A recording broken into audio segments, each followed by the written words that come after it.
Dan hari ini Pastor Daud mengucap syukur boleh Tuhan beri kesempatan kembali untuk menjadi berkat bagi anak-anakmu semuanya.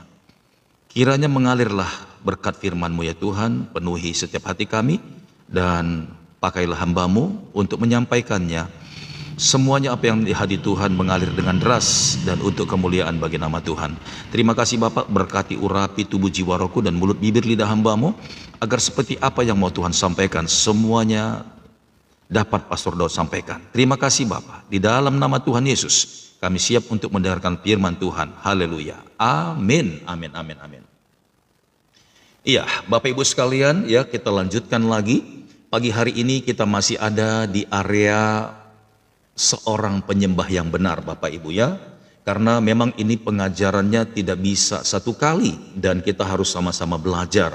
Dan sudah hampir 2 minggu kita belajar tentang Kristen sejati ya, hidup orang Kristen diawali dari sana. Amin. Dan ketika kita diajarkan bahwa berdoa, amin, berdoalah senantiasa Bapak Ibu, itu bukan hanya sekedar berkata-kata, tetapi sebenarnya berdoa itu terhubung dengan Tuhan. Amin. Dari langkah terhubung dengan Tuhan, disitulah tercipta yang namanya penyembahan Bapak Ibu. Ya, ada banyak orang berpikir bahwa penyembahan itu seperti lagu. Bukan Bapak Ibu ya. Kita juga sudah bahas tentang apa itu lagu. Lagu itu sebenarnya doa Bapak Ibu ya. Lagu itu sebenarnya terinspirasi dari syair yang berupa kata-kata doa. Lalu diisi dengan nada, itu disebut nyanyian. Tetapi penyembahan itu bukan itu Bapak Ibu. Ya, penyembahan itu adalah bagaimana ketaatan kita, hubungan kita dengan Tuhan. Haleluya. Dan melakukan semua yang dikehendaki Tuhan. Itu yang namanya penyembahan. Ada banyak orang bisa nyanyiin lagu penyembahan, tapi kehidupannya tidak sesuai dengan apa yang Tuhan inginkan. Itukah penyembahan? Tidak Bapak Ibu. Benar dia lagunya lagu penyembahan, tapi yang nyanyi, yang menaikkan lagu penyembahan itu tidak dalam hidup penyembahan.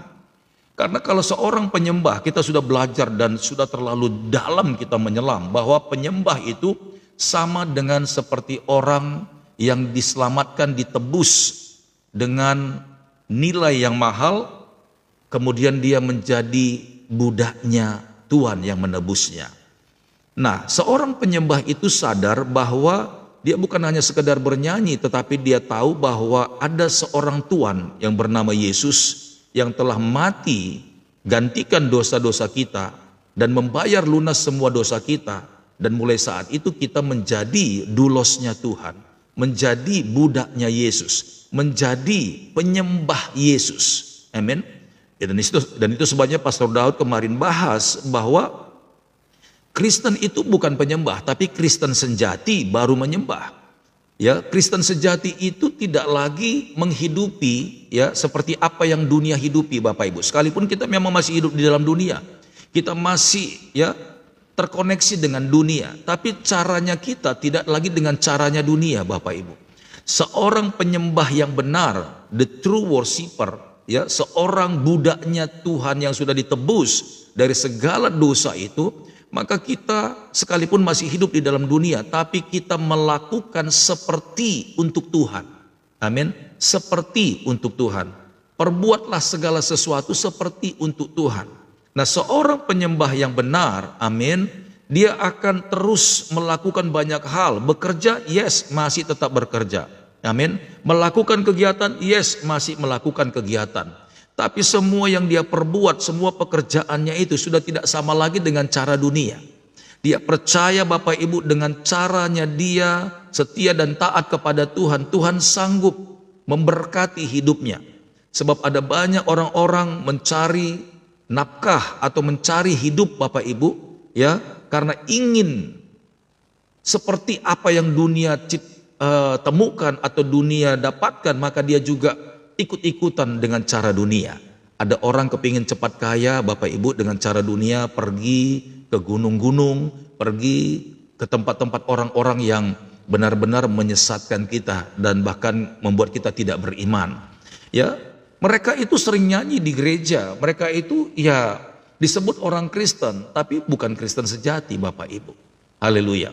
Dan mereka kalaupun mereka beribadah, mereka bukan rindu untuk diubahkan sama Tuhan. Tidak, tetapi mereka hanya melakukan ritualitas saja. Seorang penyembah yang benar, kita kemarin sudah belajar bagaimana ada seseorang ditebus oleh seorang tuan dari hukuman mati, Bapak Ibu. Seorang penyembah yang benar, Bapak Ibu, tujuan hidupnya tidak lain tidak bukan untuk menyenangkan hati Tuhan. Ya, bukan berarti tidak boleh beraktivitas seperti yang saya katakan tadi. Kata menyenangkan hati Tuhan, di semua potongan waktunya dia selalu menyenangkan hati Tuhan. Tidak mau menyakiti hati Tuhan, tapi tujuannya selalu menyenangkan hati Tuhan. Apapun yang dia perbuat, selalu fokusnya kepada Tuhan. Tidak ada kebohongan, tidak ada kepalsuan, tidak ada dusta, tidak ada tipu-tipu di sana. Itu menyenangkan hati Tuhan, Bapak Ibu. Amin. Dan dengan cara demikian, maka kita akan terlihat perbedaannya. Terlihat perbedaannya, bahwa benarlah kita ini adalah orang-orang yang sudah ditebus sama Tuhan. Ya, kita boleh bayangkan kemarin saya ceritakan bagaimana kita dibayar lunas dengan Tuhan Yesus dengan darahnya yang kudus. Dengan melewati penyalipan di kayu salib, bahkan tubuhnya dicambuk, didera berkali-kali, bahkan ditendang, ditinju, diludahi. Dengan cara seperti itu Tuhan Yesus membayar lunas hidup kita. Tapi kalau kita berpikir ke sana, apakah kita masih mau melakukan dosa itu lagi? Alkitab berkata, siapakah yang akan menggantikan nanti? Apakah kita akan menyalibkan Yesus untuk kedua kali? Haleluya. Bapak Ibu yang diberkati oleh Tuhan, pada hari ini ya, kita terus dibawa Tuhan ke dalam pengertian bahwa kita inilah orang-orang yang disebut penyembah-penyembah yang benar, yang menyembah Bapa dalam roh dan kebenaran. Haleluya. Ya, mari sama-sama coba kita lihat Bapak Ibu, ya, Yohanes pasal 4 ayat yang ke-20. Yohanes pasal yang keempat ayat yang ke-20. Ya. Praise the Lord. Yohanes pasal yang keempat ayat 20 sampai 24. Amin. Ya. Kalau Bapak Ibu sudah temukan, sudah ketik. Sebentar saya tarik dulu ya, komentarnya sudah terlalu banyak di bawah. Ya, Yohanes pasal 4 ayat 20 sampai 24. Ya, Ibu Jenny Angelina sudah ketikkan, terima kasih banyak. Iya, sambil Bapak Ibu baca Alkitabnya, saya percaya sudah menemukannya ya. Yohanes pasal 4 ayat 20 sampai 24. Ayat 20 berkata demikian, nenek moyang kami menyembah di atas gunung ini. Ya, dia titipkan kata menyembah. Padahal kita sudah tahu, saudaraku, penyembahan itu sebenarnya adalah sikap hati kita. Amin. Sikap hati kita yang sungguh-sungguh terhubung dengan Tuhan, bukan sekedar ritualitas. Namun ini ditulis menyembah tapi konteksnya ritualitas, ritual. Ya, hati-hati Bapak Ibu, ya. Penyembahan itu bukan ritual. Ya, kalau ritual itu adalah sebuah ajaran turun-menurun, itu ritual. Tapi penyembahan kepada Tuhan bukan ritual, tapi ketaatan kita Bapak Ibu. Dalam semua aspek kehidupan kita, itu penyembahan kita. Kalau ritual itu dilakukan di suatu tempat saja, termasuk juga di dalam gereja, itu ritual Bapak Ibu. Tapi seorang penyembah yang benar, sekalipun dia tidak ada di dalam gereja, dia tetap menyembah Tuhan. Kenapa? Karena dia sangat menghormati Tuhan dimanapun dia berada. Dia tidak mau menyakiti hati Tuhan, dia tidak mau melukai hati Tuhan. Dia sudah tahu bahwa Yesus itu mati buat dia dan dia tidak mau lagi hidup sembarangan. Itu penyembahan Bapak Ibu. Amin. Nah, kita baca 20, nenek moyang kami menyembah di atas gunung ini, tetapi kamu katakan bahwa Yerusalemlah tempat orang menyembah. Ini ketika Yesus berbicara dengan perempuan Samaria, ya, perempuan Samaria di sumur Yakub. Jadi terjadi diskusi Bapak Ibu. Perempuan ini menceritakan bahwa saya ini juga orang yang percaya kepada Allah. Nenek moyang kami menyembah Allah di atas gunung sana katanya. Ini menunjukkan satu tempat, artinya ritual Bapak Ibu. Ya, ritual. Nenek moyang kami menyembah di atas gunung ini, tetapi kamu, dia tunjuk kepada Tuhan Yesus karena dia belum tahu bahwa yang ngomong dengan dia itu Yesus. Kamu katakan bahwa Yerusalemlah tempat orang menyembah. Kata Yerusalem itu itu sebenarnya menunjuk kepada Yesus lahir di sana. Amin. Yesuslah pusat penyembahan itu. Haleluya. Lalu ayat 21 kata Yesus kepadanya, percayalah kepadaku hai perempuan, saatnya akan tiba bahwa kamu akan menyembah Bapa bukan di gunung ini dan bukan juga di Yerusalem. Ayat 22, kamu menyembah apa yang tidak kamu kenal, kami menyembah apa yang kami kenal, sebab keselamatan datang dari bangsa Yahudi. Ini berbicara tentang hubungan Bapak Ibu.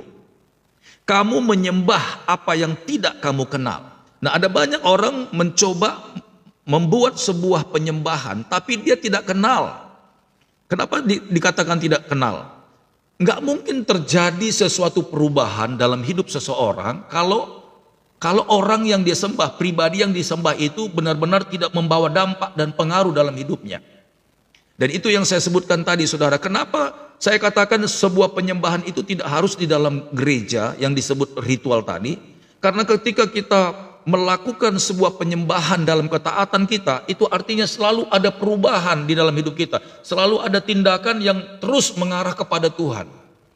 Artinya kalau kita bisa lakukan itu, kita mengenal Yesus yang tidak kompromi dengan dosa. Kita mengenal Yesus yang sudah mati bagi kita. Kita mengenal seorang pribadi yang sudah rela turun dari surga untuk menyelamatkan saya, untuk menyelamatkan saudara. Jadi saya kenal betul kenapa terjadi perubahan di dalam hidup saya. Dulunya saya hidup dalam dosa, dulunya saya hidup sembarangan, dulunya saya kompromi dengan kejahatan, dulunya saya orang yang bejat, dulunya saya melakukan banyak sekali dosa. Tapi ketika saya diselamatkan sama Tuhan dan saya diubahkan sama Tuhan, dan kemudian hidup saya pun terus menuju kepada kesempurnaan dalam roh, dalam daging saya juga saya diajar oleh Tuhan lewat firman-Nya. Itu artinya saya kenal betul siapa Tuhan itu. Amin. Karena terjadi perubahan. Tapi ada banyak orang mencoba melakukan penyembahan, tanda kutip ritual Bapak Ibu, tapi pribadinya nggak berubah, nggak bertobat. Itu artinya dia tidak kenal siapa yang dia sembah itu.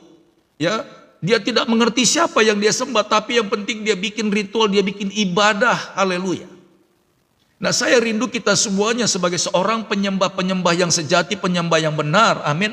Kalau engkau kenal siapa Yesus itu, pastilah engkau mengalami terobosan demi terobosan setiap hari.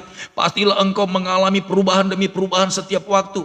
Engkau yang tadinya dari orang yang benar-benar tidak punya belas kasihan, punya belas kasihan. Yang tadinya engkau orang-orang yang benar-benar kasar, sekarang menjadi orang yang halus. Yang tadinya engkau orang-orang yang terikat dengan dunia ini, sekarang engkau terlepas. Itu artinya engkau mengenal dan dekat atau punya hubungan dengan Tuhan yang mengubahkan hidupmu itu.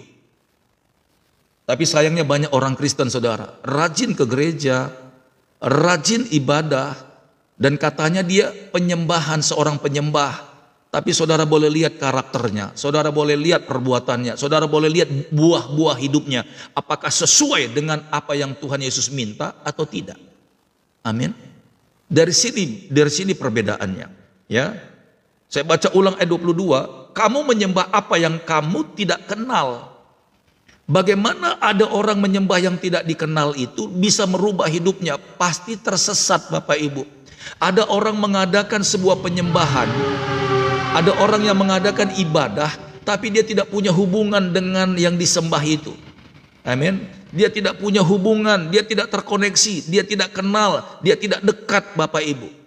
Tentu tidak terjadi apa-apa. Makanya mereka lakukan ibadah, mereka lakukan penyembahan, katanya lakukan ritual, tapi tidak terjadi terobosan di dalam dirinya. Tidak ada pertobatan di sini. Tidak ada perubahan. Tidak ada yang namanya kebangunan rohani. Haleluya. Dari zaman nenek moyang, dari zaman bapak sampai ke anak-anak. Ya, seperti itu hidup mereka. Seperti itu terus gayanya. Tidak berubah. Dan lama-kelamaan itu bukan menjadi sebuah ibadah. Tapi itu yang namanya, ya, bisa dikatakan seperti rutinitas Bapak Ibu. Ajaran yang diajarkan oleh manusia, bukan ajaran yang diajarkan oleh Tuhan. Ayat 23, tetapi saatnya akan datang dan sudah tiba sekarang bahwa penyembah-penyembah benar akan menyembah Bapa dalam roh dan kebenaran. Amin. Dalam roh dan kebenaran. sebab Bapa menghendaki penyembah-penyembah demikian. Haleluya.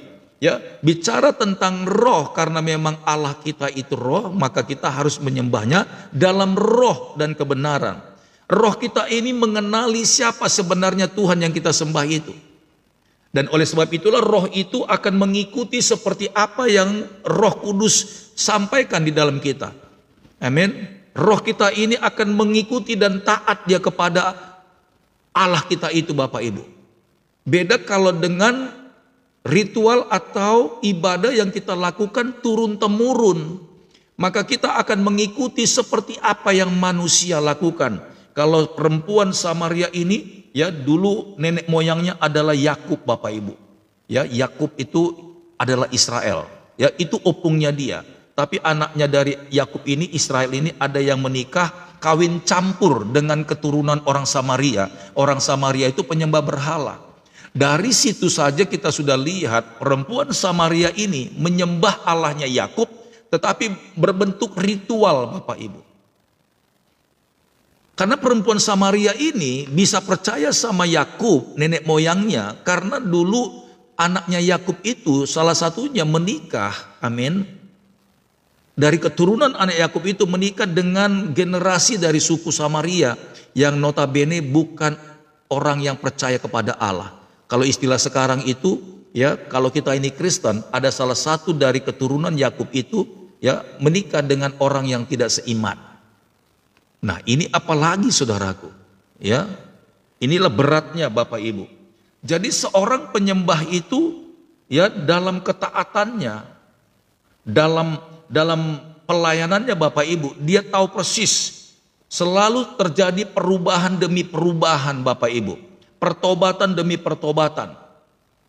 Karena dia tahu sudah begitu besarnya Tuhan Yesus membayar dosa-dosanya yang dulu itu, yang tadinya layak untuk dihukum, diganjar. Amin. Yang harusnya kita masuk dalam kebinasaan, tapi Yesus datang untuk menyelamatkan kita. Dan Yesus tidak kepingin kita dihukum, tapi Yesus yang bersedia menggantikan hukuman itu. Bahkan dia sampai mati, menyerahkan nyawanya, kemudian mengambilnya kembali, lalu dia bangkit, kemudian dia naik ke surga. Haleluya. Nah, kita harus sadar itu Bapak Ibu. Nah, kalau kita mengerti bagaimana kita sudah dibayar lunas, maka kita juga harus melakukan, amin, ketaatan di hadapan Tuhan. Itu roh kita akan berbicara dia. Haleluya. Coba kita buka lagi Bapak Ibu ya, kita buka lagi Matius 15 ayat 7 sampai 9. Matius 15 ayat 7 sampai 9.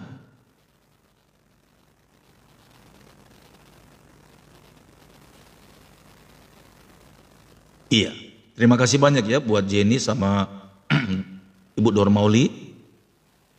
Iya, Matius 15 ayat 7 sampai 9. Ayat 7 berkata begini, "Hai orang-orang munafik, benarlah nubuat Yesaya tentang kamu. Bangsa ini memuliakan aku dengan bibirnya, padahal hatinya jauh daripada aku." Kata memuliakan di sini worship Bapak Ibu, menyembah. Ya, hai orang-orang munafik, benarlah nubuat Yesaya tentang kamu. Bangsa ini menyembah aku dengan bibirnya, amin, padahal hatinya jauh daripada aku. Nah, inilah gambaran di zaman sekarang ini Bapak Ibu. Mereka mengira ketika mereka bernyanyi itu sebuah penyembahan. Bukan Bapak Ibu. Bukan. Penyembahan itu adalah respon kita terhadap kebaikan-kebaikan Tuhan dan melakukan dengan setia dalam semua perbuatan kita. Itu penyembahan. Amin. Itu penyembahan. Kalau menaikkan sebuah lagu itu doa Bapak Ibu. Kan saya sudah katakan bahwa lagu itu sebenarnya syair doa yang dibalut dengan irama, kemudian dijadikan nyanyian. Untuk apa? Itu bisa jadi isinya dari kitab Mazmur, bisa jadi isinya dari kitab Keluaran, amin. Lalu dinyanyikan menjadi sebuah lantunan nyanyian, agar kita gampang mengingat ayat-ayat itu dan menikmatinya. Dan ketika kita mengucapkan nyanyian-nyanyian itu, sebenarnya kita melafalkan ayat-ayat firman. Seperti Mazmur 25, Tuhan adalah gembalaku, takkan kekurangan aku. Itu nyanyian Bapak Ibu, tapi isinya adalah firman. Nah kemudian itu semua yang di kitab Mazmur itu sebenarnya adalah doa-doa yang ditulis oleh Raja Daud, ada Nabi Musa, ya, ada Imam Asaf gitu ya. Itu sebenarnya doa-doa yang dituliskan dalam kitab Mazmur yang menjadi syair Bapak Ibu. Sebenarnya itu doa semua. Tapi beda dengan penyembahan. Kalau penyembahan adalah ketaatan kita, amin, kita lakukan di hadapan Tuhan dan setia untuk hidup seperti apa yang Tuhan perintahkan. Perhatikan, hidup seperti apa yang Tuhan perintahkan, itulah penyembahan. Jadi jangan bilang engkau menyembah Tuhan karena sering bernyanyi. Bukan saudara, harusnya sesuai dengan apa yang diperintahkan Tuhan. Itulah penyembahan. Kalau berdoa, yes, aku percaya kita semuanya ketika kita bernyanyi, kita menundukkan kepala, kita lipat tangan, itu berdoa. Tapi bukan penyembahan. Penyembahan itu adalah, amin, apa yang Allah perintahkan dalam hidup kita, dan kita dengan setia dan taat melakukannya, sekalipun tidak enak, sekalipun sangat menyedihkan, sekalipun sangat menyakitkan, tapi kita harus setia melakukannya seperti yang Tuhan mau. Itulah penyembahan. Haleluya. Dan itu sebabnya orang, ini saya balik lagi ya, orang yang tadinya ditebus dari kematian waktu dia mau dieksekusi, amin, ketika dia mengetahui bahwa orang inilah yang telah menyelamatkan nyawanya dari hukuman gantung, hukuman mati Bapak Ibu, tanpa basa-basi dia langsung minta agar dia tinggal di rumahnya. Lalu tidak perlu diperintahkan lagi, tidak perlu disuruh-suruh lagi. Dia sudah punya konsep yang positif dalam pikirannya. Aku telah diselamatkan oleh tuan rumah di sini. Aku telah dibayar. Kalaupun aku bekerja, gaji saya ratusan juta, tidak akan sanggup membayar utang-utang saya itu. Dan saya pasti sudah terhukum mati. Tapi orang ini, tuanku ini, majikanku ini datang untuk membayar dan menebus saya. Dan saya sekarang bisa menghirup udara bebas lagi. Dan aku bebas. Bagaimana tidak saya harus melakukan yang terbaik untuk dia. Tidak usah diperintah, tidak usah disuruh, tidak usah harus ada peraturan-peraturan di dalam konsepnya dia. Semua akan saya lakukan, yang penting untuk menyenangkan hati majikanku. Itulah orang yang disebut penyembah Bapak Ibu. Dulos, budak. Amen. Seorang penyembah itu adalah budak. Kalau orang itu sudah tebus dia dari kematian, maka majikan yang baru itu menganggap dia budak secara hukum tebusan. Nah, kita ini sudah dibayar lunas sama Tuhan Yesus dengan darahnya yang sangat mahal. Yang harusnya kita akan terpidana, yang harusnya kita akan mati binasa, bahkan masuk ke api neraka. Tapi Tuhan tidak izinkan kita masuk mengalami hal itu. Dia serahkan dirinya sebagai bayarannya, darahnya tercurah. Lalu kita sudah dibebaskan. Tapi kita nggak tahu terima kasih Bapak Ibu. Kita mengucap syukur aja kadang-kadang mulut ini berat. Apalagi mengikuti perintah-perintahnya. Nah, itu orang tadi yang sudah dibebaskan dari eksekusi mati Bapak Ibu. Tidak perlu diperintah. Di konsep pikirannya, bangun pagi, apalagi yang harus aku kerjakan. Setelah satu selesai, apalagi. Bahkan kalau tuannya bilang sudah cukup hari ini. Tidak Tuhan. Rasa-rasanya tidak cukup apa yang kukerjakan ini untuk membayar semua kebaikan Tuhan yang Tuhan berikan kepada saya. Apalagi Tuhan. Kalau saya mau jemput anak-anak sekolah, sekarang jalan kaki pun saya siap dan saya akan gendong mereka pulang. Bahkan semua got-got yang ada di sana, rumput-rumput semuanya dibabat bersih, pokoknya semuanya. Sampai majikannya terheran-heran, cukup hari ini, cukup. Tapi di konsep orang yang ditebus dosanya itu bilang, tidak Tuhan, apapun harus tetap kulakukan untuk menunjukkan kasih setiamu, karena aku tidak bisa membalasnya. Haleluya. Seorang penyembah, sekali lagi, seorang penyembah yang benar bukan di mulut, tapi perbuatan, di hati.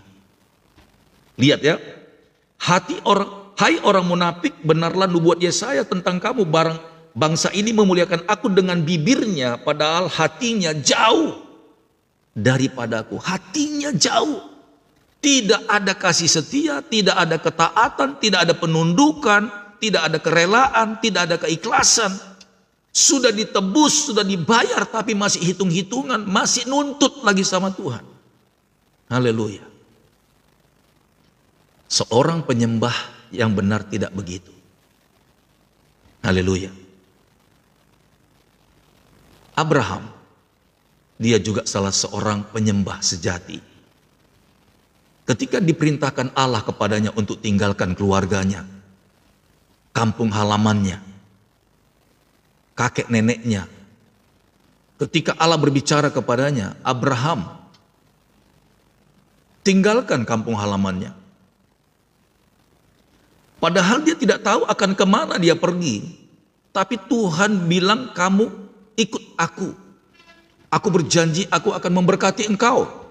Dan membuat engkau sangat besar. Keturunanmu akan seperti bintang di langit, seperti pasir di laut. Abraham belum melihat kenyataan, tapi dia taat Bapak Ibu. Bukan lip service, tapi dia taat mengikuti apa yang Tuhan mau. Dalam perjalanannya terbukti Abraham diberkati Tuhan. Tetapi janji Tuhan belum digenapi. Seperti Tuhan bilang, aku akan membuat keturunanmu seperti bintang di langit. Sampai satu kali, amin, kita tidak usah bahas tentang tentang Ismail, karena Ismail bukan anak perjanjian. Sekalipun gara-gara Sarah sudah tidak tahan karena umurnya sudah tua, akhirnya Abraham disuruh menghampiri gundiknya, disuruh menghampiri pembantunya, Bapak Ibu. Kita tidak usah bahas itu karena itu bukan anak perjanjian. Tidak masuk hitungan Ismail, Bapak Ibu. Ishak ini anak perjanjian. Amin. Dan Abraham sudah menjelang 100 tahun umurnya. Lalu Allah menggenapi janjinya, Bapak Ibu. Dan inilah anak yang ditunggu-tunggu, yang dinanti-nantikan oleh Abraham dan Sarah. Anak perjanjian, anak yang paling dikasihi, anak yang paling benar-benar ya sesuai dengan kehendak Tuhan, yang diharapkan, yang akan melahirkan generasi untuk sebanyak bintang di langit seperti pasir di laut. Haleluya. Tapi Bapak Ibu tahu, lagi-lagi, amin, sebagai seorang penyembah yang benar diuji Bapak Ibu hatinya. Bukan mulutnya diuji, hatinya diuji. Lalu Allah lagi bilang sama Abraham, Abraham, engkau telah mendapatkan apa yang kau mau. Ishak, anak yang sangat engkau kasihi, anak yang diberkati, anak perjanjian. Sekarang, bawalah Ishak kepadaku, persembahkanlah dia di Gunung Moria. Haleluya. Saudara tahu Bapak Ibu, kata persembahkan itu disembelih. Seperti anak domba yang disembelih untuk menyukakan hati Tuhan. Dan artinya kalau Ishak disembelih, itu artinya dia sudah akan mengakhiri hidupnya pada saat dia dipersembahkan. Tapi Abraham tidak ngedumel Bapak Ibu, padahal dia dalam pikirannya, dalam dagingnya, aku ini sudah tua Tuhan. Ngedapatin satu anak ini saja susahnya bukan main. Bahkan aku sebentar lagi mungkin akan menghabiskan napasku, menyelesaikan umurku dalam dunia ini. Masa iya sih engkau tega Tuhan untuk mengambil anak ini satu-satunya yang kau kasih? Secara daging Abraham mungkin bisa berpikir seperti itu, seperti kita berpikir pada umumnya. Tapi hatinya benar-benar diubahkan Bapak Ibu. Dia taat kepada Tuhan. Dia ingin menyenangkan hati Allahnya. Dia tidak ada nego, tidak ada tawar-tawaran ketika Allah berkata, Abraham, persembahkanlah anak yang kau kasihi itu kepadaku. Haleluya. Amin. Seorang penyembah yang benar bukan menyenangkan Allah dengan mulutnya Bapak Ibu, tapi dengan perbuatannya. Sekali lagi, seorang penyembah yang benar, seorang dulos, seorang budaknya Tuhan. Amin. Seorang Kristen sejati itu bukan menyenangkan Allahnya dengan mulut, tapi dengan perbuatannya. Haleluya. Abraham mendapatkan berkat itu susah-susah, tapi Allah minta kepadanya. Lalu Abraham, dalam kisah singkatnya saudara, dia bawa Ishak menuju kepada satu gunung yang ditentukan Tuhan. Abraham tidak lemas, tidak loyo. Dan hebatnya lagi, Ishak tidak takut, tidak gentar, tidak was-was, tidak khawatir dia. Sekalipun mungkin ada pertanyaan dari seorang anak yang dikasihi Abraham. Dan dia bertanya kepada bapaknya, "Bapak, di manakah kambing domba yang akan kita persembahkan kepada Allah kita?" Abraham selalu bilang, "Nanti di atas gunung sana Tuhan sediakan." Abraham belum lihat loh itu ada kambing yang disiapkan Allah, belum lihat. Tapi jawabannya, saudara, iman. Nanti di gunung sana Tuhan sudah siapkan, Bapak Ibu. Padahal tujuannya Abraham ini, anaknya ini, satu-satunya ini. Itu sebuah perbuatan yang getar-getir, nggak enak, Bapak Ibu. Itu yang saya bilang tadi. Seorang penyembah yang benar harus taat dan setia kepada Tuhan, sekalipun tidak enak, sekalipun benar-benar menyedihkan, menyakitkan, Bapak Ibu.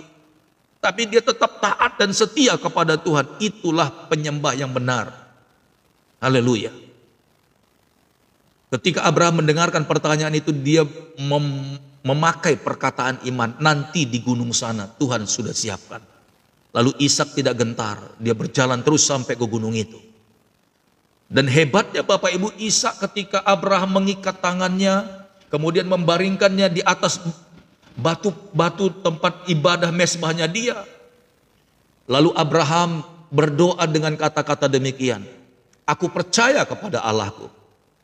Masakan Ia yang menciptakan manusia, bahkan, amin, yang sanggup membangkitkan orang mati, masa Dia tidak sanggup juga membangkitkan Ishak anakku ini?"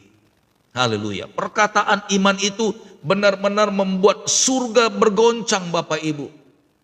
Hati Allah masgul, sama seperti kata-kata Maria Magdalena juga, "Tuhan, sekiranya Engkau ada di sini, tentulah Lazarus tidak jadi mati." Tapi Maria Magdalena tidak seperti kakaknya, Bapak Ibu. Dia tersungkul di kaki Yesus dan menyembahnya. Haleluya. Dia tunjukkan perbuatannya, dia menyembah, dia peluk kaki Tuhan sambil menangis, "Tuhan, sekiranya Engkau ada di sini kemarin, tentulah saudaraku Lazarus tidak akan mati." Mendengar itu Bapak Ibu, Tuhan Yesus masgul hatinya. Tuhan Yesus gregetan ingin menunjukkan kuasa ilahinya. Lalu berkata, "Maria, di mana kau letakkan Lazarus itu? Bawalah aku sekarang ke sana." Haleluya. Ketika Yesus dibawa ke kuburan itu, Yesus memerintahkan untuk meminta agar pintu penutup kuburan itu dibuka. Lalu dia memanggil yang namanya Lazarus. "Lazarus, keluarlah." Lalu Lazarus itu pun keluar dengan tubuh yang masih terikat. Haleluya. Bapak Ibu yang diberkati oleh Tuhan, seorang penyembah yang benar, Kristen sejati, sekali lagi, tidak ibadah dengan sekedar ucapan, tapi dengan perbuatan. Seharusnya kalau kita memang datang beribadah kepada Tuhan, mau di gereja manapun Bapak Ibu semuanya, harus terjadi terobosan, harus terjadi perubahan, harus terjadi yang namanya pertobatan, harus terjadi yang namanya pemulihan, harus terjadi yang namanya KKR, saudaraku, kebangunan rohani. Haleluya. Ya, harus terjadi. Beda dengan orang yang punya agama, mengaku-ngaku punya Allah, tapi mulutnya comberan, Bapak Ibu. Orang yang beribadah pun dia bisa cakap kotor. Saya yakinkan orang itu tidak punya agama, apalagi punya Tuhan. Orang yang punya agama dan punya Tuhan, pastilah hidupnya takut dan gentar. Jangankan membunuh cicak, apalagi menyakiti hati manusia. Haleluya. Tapi kalau mulut orang itu masih bisa kayak sekotor comberan, saya pastikan orang itu tidak punya iman, apalagi punya Tuhan. Tidak mungkin punya iman, tidak mungkin punya Tuhan. Tuhan mana yang ngaku-ngaku katanya kudus, suci, yang mengajarkan sebuah kejahatan? Mana, di mana? Tuhan mana itu? Tuhan mana? Allah mana?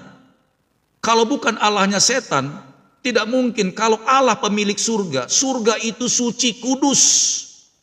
Haleluya.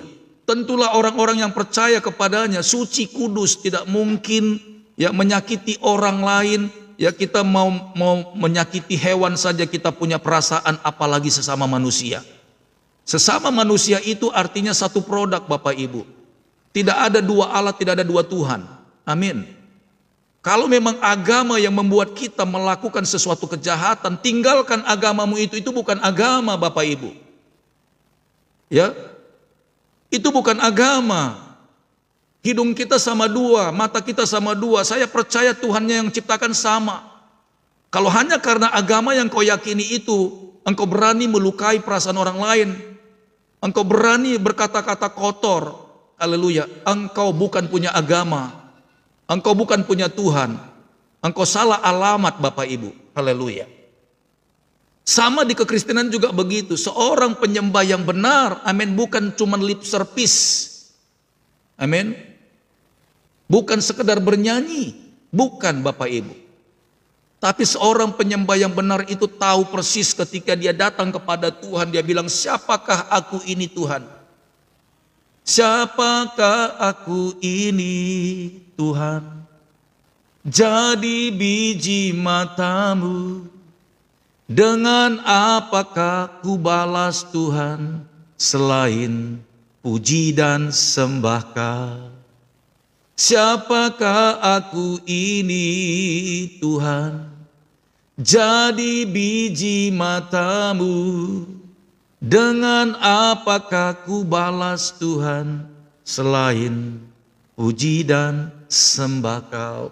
Nah, saudara kita berkata oleh Tuhan, kata sembah itu, Bapak Ibu, harus ada bukti bahwa ketika kita datang kepada Tuhan ada roh takut dan gentar. Amin. Ketika kita datang menyembah Tuhan, harus ada sebuah keputusan bahwa tadinya kita datang dalam dosa, ketika kita selesai beribadah, ketika selesai menyembah Tuhan, harus ada yang namanya keputusan untuk bertobat, tinggalkan perzinahanmu, tinggalkan keserakahanmu, tinggalkan kejahatanmu, tinggalkan semua dosa-dosamu. Haleluya. Itu baru yang namanya penyembah yang benar.